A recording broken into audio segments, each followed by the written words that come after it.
I don't want to spend anything more than about 15, 20 minutes at most trying to sort of summarize a whole book in that period of time is of course pointless.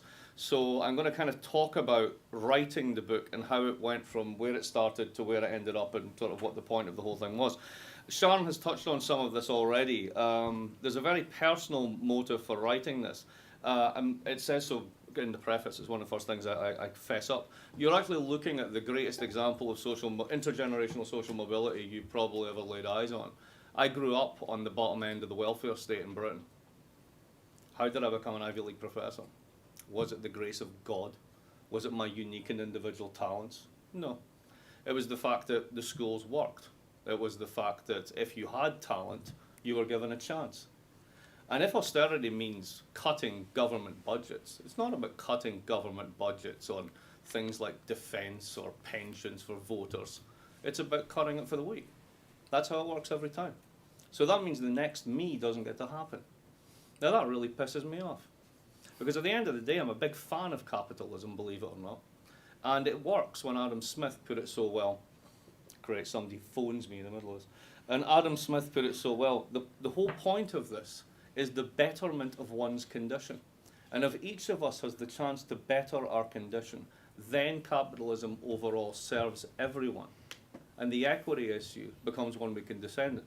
If on the other hand it doesn't, if it stacks the deck, if it skews the outcomes, if it basically takes away from those who do not already have most of the rewards to maintain the rewards of those who have got the most already, then the system is indefensible.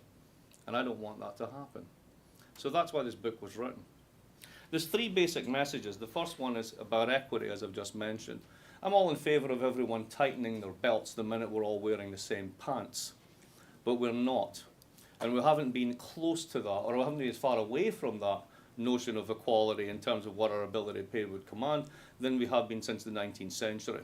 The income distributions and social mobility statistics of contemporary United States look like basically 19th century Europe. What your father does determines far more than anything else, including your own individual talents and efforts, where you end up at the end of your life chances. That's not right. So when you turn around and say to the 50 million Americans who live in a family of four and under less than $23,000 a year, the official poverty line, that you're the ones that have to pay, and you say, pay for what? For the orgy of government spending. Well, what orgy of government spending? I take Amtrak every day. I would have noticed an orgy of government spending. I must have missed that one. Well, for the orgy of government spending that was bailing out Wall Street, to basically asset protection for the people who already have, for maintaining the system as it is for the benefit of those who already benefit. That's what this was all about. There's a fallacy of composition problem, which is the second message. You see this in Europe most clearly. If everybody tries to cut simultaneously on the zero bound when you have low and very low interest rates, all you do is shrink the economy. A very simple way of thinking about this is, if you imagine a country that has an 80% debt to GDP ratio, so 4/5, let's say that the advice given is that you have to cut government spending because your bond yields are spiking. So basically you decide you're going to cut 20% of that 5 on the bottom. You're going to take out 20% of gross domestic product, half of all government expenditure. You've just made a sum, and the sum is now 4/4. Your debt to GDP ratio just went to 100%. The more you cut on the simultaneously on the zero bound, the more debt you have as your economy shrinks and your tax receipts fall and your ability to service your debt collapses. That's why not even Paul Ryan is saying, look at Europe, they're doing such a great job. And the Europeans themselves are backpedaling like hell to try and get out of this stupid situation they've got themselves into. And the last one is, this is meant to be something about confidence. Somehow we're all starved of confidence, and really what's keeping business on the side is lack of confidence. Well, let's be accurate about what the confidence argument actually says, and this is what the technical version of the confidence argument actually says. Despite the economy falling around your ears, despite you not knowing if you won't have a job next week, despite the stores shutting down and everybody wandering around in a haze wondering what the hell happened, you're really concerned about the national debt. And what you really care about is the government taking a swinging cut and cutting down social security or whatever else they can. Because once you do that, you will realize that 20 years from now, out in the future, you will have lower tax payments. Buoyed by this realization, you will spend more now in the present, thereby instantly curing the recession, because it proves that cuts are contractionary only to the extent that they're not expansionary. Hence, fiscal consolidations can be expansionary. This is not just a fairy story, it's crap. It doesn't work. But it's dangerous crap, because Greece has lost 30% of GDP in 4 years. The Nazis didn't manage that. World War II didn't do that to them. And we're doing this in the name of keeping Europe together. Stop me. Next part. Having decided I was really annoyed about all of this, I had to make a case. So the first thing is, when you're looking for a case, is try and find a puzzle. What's the dead body? And the dead body was the United States. That is to say, if you went back to 2008 and said to all of the very serious people and financial analysts how the world's going to look 5 years from now, they would have said, the United States is toast, done, forget it, that's it, it's over. Europe, it's going to be fine. Asia, we'll see. Asia still gets the we'll see. Europe is toast, the United States is fine. What happened? Well, we have a real central bank. We were able to basically reach in and take all the crappy assets off the bank sheets. Whether this is good or bad, we can debate. I started off thinking it was good, and I think it was bad in one way. And then we recapitalized and allowed the banks to delever, and we added liquidity to the system. And we allowed the consumer sector to bounce back, and we didn't cut spending so that the automatic stabilizers kicked in. And now we're in a slow but steady improving economy.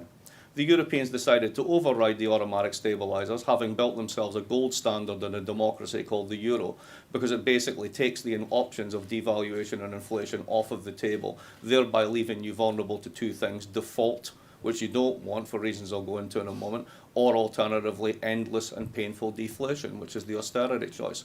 Why did they have to do this? Because their banking system is twice the size and 3 times as levered as the United States banking system, and they have a fake central bank. And that central bank cannot do a Bernanke asset swap. It cannot reach in and take all of the crappy Spanish real estate loans and all of the dodgy peripheral debt off of Deutsche Bank's balance sheet or Credit Suisse or whoever it happens to be. If you look at the French banking system, 3 banks alone constitute 233% of GDP, and they don't have a printing press. That's why they're stuck. There's no instrument with which to clean the system. They don't have a cistern to flush the toilet. And the Germans are being asked to provide all the water for the toilet, and they're quite rightly are saying, to flush that much poo? You must be kidding me. Now, you could say that that's just structural. There's no sort of ideational story here. What's the story about ideas? Why is this a dangerous idea? Because we don't just accept austerity as an inevitability. There was nothing inevitable about the European story. Basically, back in 2009, you could have priced the risk precisely. It was 50 billion euros of Greek debt that was coming up for rollover. And you could have taken it, bought it for 50 billion euros, which the central bank could have printed itself. You could have called it something like we did, Maiden Lane 2 or whatever. And then you shove it on a deep, dark recess of the central bank's balance sheet and add liquidity, and everybody forgets about it. No yield spike, everybody goes home. There's been a recent paper by an economist at the LSE called Paul de Grooy. Paul basically regressed the VIX, the fear index, which is the credit risk index, against policy interventions. And what he found was, far from policy interventions reacting to market panics and yield spikes are caused by policy interventions. It was the exact opposite of what was being maintained. Now, why was this happening? Because they told themselves a story. And the story was, there's too much debt. That debt's terrible. We need to cut back. This has obviously been caused by an orgy of government spending. Look at those Greeks. They don't work. They're all work shy, right? Funny thing is, if you go to stats.oecd.org and you look up hours worked labour on the table, you'll find that your Greeks work about 2,000 hours a year. Your Germans work about 1,200. The truth is often stranger than fiction. So why would they start telling this story? It's a very old one. From the German point of view, it's because their economy could never work as a Keynesian economy. Germany was basically the world's first developmental state. Back in 1873, and forgive everyone in the classics class who just heard this story, back in 1873 they had a stock market crisis called the Founders' Crisis, and it basically discredited their version of Manchester School liberalism. At that point in time, Bismarck came along and made a forced marriage between the agrarian interests and the financial and industrial interests, the famous Hochzeit of Eisen and Weiss, marriage of iron and rye, and created, if you will, the world's first developmental state. It is driven by exports. It needs stable and steady prices. It needs a highly strong and organized competitive economy. And that is what it's built itself. So if you simply do Keynesian reflation in that economy, all you do is you make your exports more expensive, you sell less of them, and it doesn't work for you. So from the point of view of an export-led economy, the Keynesian reflationary policy that became policy du jour in 2008 was dangerous. Add in the German neuralgia over inflation and the strange misreading they actually have of their history in that period, which I go into the book, then you end up with a country that is hardwired not to go along with the Larry Summers and Gordon Brown, let's reflate our way out of this story. But that's just the present. Let's go back to the past. Why is it that liberalism has this, as I like to call it, the neuralgia, this inexplicable nerve pain that whenever there's a pile of debt around, you reach around for the aspirin-marked austerity, despite the fact that it doesn't work? And it goes back to what I call in the book, the can't live with it, can't live without it, don't want to pay for it problem at the heart of liberalism, which goes like this. You need a state. Why do you need a state? Because unless you control the state, you can't make markets. Making markets is a pretty violent process. You're not born a labourer. You're not born with wages as your natural outcome. Somebody has to go in and make those things. They involve laws, they're interventions. Somebody has to run the state to make all this happen. In many places you don't have capitalists. You need to come along and basically propagate them, which is often an act of state policy as much as any other things. Ask Liszt, that great German economist, all about that, for example. So we have the reality that you need a state in a capitalist society, not just to order markets, but to create and police them, particularly because they produce extremely skewed distributions. As Adam Smith has it in The Wealth of Nations, for every one rich man there must be 500 who are poor, and therefore he must sleep in fear, surrounded by jealousy, with only the strong arm of the civil magistrate keeping his fortune safe. Now, if that's the case, and that is pretty much the case, you need to have a big state that can police those distributions. But any state that's big enough to police those distributions will come and steal your money. So you can't live with it, but you can't live without it. And there's an even worse problem. You need to pay for it, and you don't want to pay any taxes. So along came this wonderful instrument called government debt, which it seems like a free option. It's perfect. Unlimited upside, almost zero downside. You see, I've got the debt instrument, I'm the state, I sell it to you, and then I pay you money for lending me money, which you can get back at any point in time. Isn't that fabulous? Except the Liberals found a flaw in the plan. The flaw in the plan was for that to happen, you're going to have to offer a rate of interest on the bond, which is better than the rate of return in the economy. And slowly but surely, all of the gold and silver of the economy, so essential for the sinews of commerce, to quote Hume, ends up being diverted into government securities, such that we indebt ourselves, and then eventually we have to sell it to foreigners, and then we end up indebting the whole country to a bunch of, let's say, I don't know, Chinese investors. Sound familiar? So right at the beginning, there's this don't want to pay for it, don't want to pay for it, can't trust it, and at the same time can't live without it problem. This takes a break through two tracks in the 19th century, one that follows Ricardo into the Austrians and latter-day hardcore neoclassicals, and the other one runs through Mills to Keynes, and then into sort of modern neo-Keynesian economics, and that's what I track. The funny thing is at the end how it comes back to Italy, of all places. That was the unexpected bit, to a guy called Luigi Einaudi, who was the Italian Prime Minister after the war and head of the Italian Central Bank. He was also the founder of something called the Bocconi School. The Bocconi School in Milan is a school of public finance whose closest analogue in the United States is the Virginia School of Public Choice, that basically says states suck all the time. Now, if I grew up in the Italian state, I'd probably agree. But not all states are the Italian state. Ask the Swedes. In fact, in my family, it's a running joke. My wife is East German. She thinks the United State's amazing. It ended the Cold War, for Christ's sake. If you're on the East German side of things, the United States have got a pretty damn good state. We don't tend to think so. I suppose it's a question of perspective. So we end up running this track all the way through this liberal neuralgia that brings us all the way to modern austerity thinking. And then the last part of the book I thought about, I suppose that's a nice argument, but I need some evidence. So I went back to the 1930s and looked at what happened in the 30s when the five biggest economies in the world, the United States, Britain, France, Germany, and Japan, simultaneously contracted. It caused World War II. The real revolution of that bit was actually looking at what happened in Japan. You know that Japan started to assassinate not just its political class, it started to assassinate its financial class. And by Japan, I mean the government, I mean the military. Because in the 1920s, over half of government expenditure in Japan was the military. That was similar everywhere. And in fact, same in France, they bore the brunt of military expenditure. The difference being, in this case, the military said, we're not putting up with this crap anymore, and they started to assassinate the civilian leadership, to the point that they finally got someone who was able to do a very, very crude version of Keynesian reflationary policy, and when he stopped playing ball, they eventually assassinated him. That's the guy who the Bank of Japan is currently lionizing. as the person who's going to get them out of the slump. In France, the situation was really no better. The Bank of France basically vetoed every type of reflationary policy that was attempted, allowing capital flight to discipline the government, and then rolling over the short-term paper of conservative administrations to keep them in power. Unfortunately, that trick ended in 1936 when the French army was unable to mobilize on the policy of cloviture, basic preemptive mobilization, to guard against the Rhineland invasion by the Germans because the Bank of France thought it too expensive. By 1936, Germany and Hitler knew one thing: the franc would be defended. France was an entirely different matter. So you can clearly make the case, and I do, that austerity basically causes World War II, which is a pretty big thing.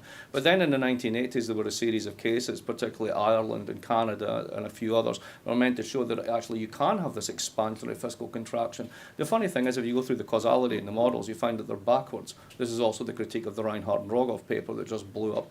What actually happens is something very, very ordinary. You have a country like Canada. 75% of its exports go to the United States. It devalues its currency by 40% in nominal terms, 30% in real terms over 10 years. Once it does that, at the same time as its major trading partner, which is 9 times the size, takes off and goes into a very large expansion and sucks in as much imports as possible because it's running a huge trade deficit. Good for Canada, bad for the United States, but size matters, so it's not even bad for the United States. Canada is able to generate an enormous export surplus, which it then uses to pay back debt. Growth cures debt. Debt doesn't get cured by cuts. It's the exact opposite to the story told. Finally, my new one, everyone has a neologism. There was the pigs, then the gypsies. My favourite one is the Rebel Alliance. And that's Romania, Estonia, Bulgaria, Latvia, and Lithuania. They're the ones that are now meant to show us that austerity works. Because they went through a phenomenal contraction and now they bounce back. 2 things I found out. Why did they bounce back? They stopped doing austerity. Seriously. The second one is, why did they have to make such phenomenal cuts in the first place? And that was truly, truly eye-opening. Back in 2009, I'll finish on this point, there was an agreement called the Vienna Agreement. Most people missed this one. It went under the radar, but it became basically the framework for all the conditionality agreements in Europe today. And the idea went like this. Back in 2000, if you were a big European bank, say a Swedish or German bank, and you were looking east, you would look at countries that would eventually become members of the euro. Currently, they're not members of the euro, therefore they are undervalued assets, because once they become members of the euro, their value will increase. So if I go in now and buy all of their banks, or as much as I possibly can, when they get in the euro, that becomes really valuable. So basically I'm getting an option on the cheap. I'll take it. Now, the governments of these countries were not exactly friendly towards the state, given their obvious ideological affiliations and past history with communism. In many cases, they didn't even bother to build a central bank. They just went with a currency board. We then allowed between 100% and 80% privatization of their entire banking systems. Their wholesale funding markets were entirely controlled by foreign banks. So when the crisis hit and these foreign banks looked for liquidity, they said, let's just pump the money out of Eastern Europe. Unfortunately, that was a de facto privatization of the money supplies of these countries, and these countries literally would have dried up with zero liquidity. At that point in time, the European Commission and the IMF got together and said to the banks, we'll do a deal. Here's the deal. Latvian pensioners take a 30% hit. Swedish senior bondholders get guaranteed. The explicit exchange was the balance sheets of these local banks are guaranteed and underpinned by expenditure cuts in countries by people who have nothing to do with it, so that the senior bondholders of Swedish and German banks remain whole. God bless the bondholder, and to hell with everyone else. That's what austerity really looks like. And if anybody's telling me that's a good policy, I must disagree.